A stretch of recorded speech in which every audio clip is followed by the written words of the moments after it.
Vam ta bližina meje koristila na nek način? Nam je puno koristilo to. Zakaj? Da nije NDH smija tu i doći vojska. Jer oni su znali ko smo mi. I da se tu stvara ustanke. I korijeni su naši pravoslavni. Sve to oni imaju u knjigama. Samo mi smo puno godina od Marije Terezije polje pritiski bili na nas. Tu je bio manastir, tu gore kod crkve. Pravoslavna crkva.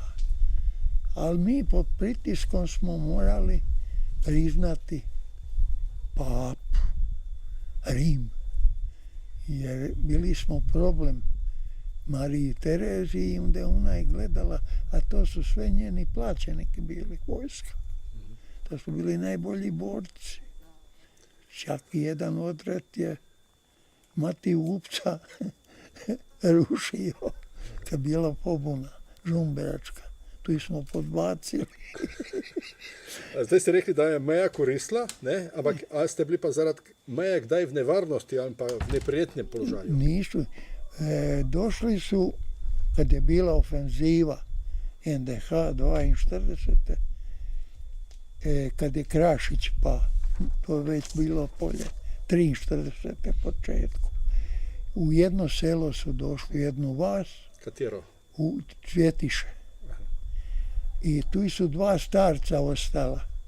Jedan je, mislim, ima kraću nogu, a jedan je bio lugar, čuvar šuma. I ta dva su zaklali. Ustaša, ubili. Ne znam baš što su ubili, ali zaklali.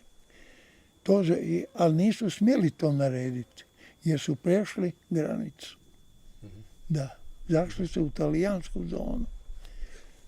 Sad ne znam ja kako su oni to posle opravdali. A so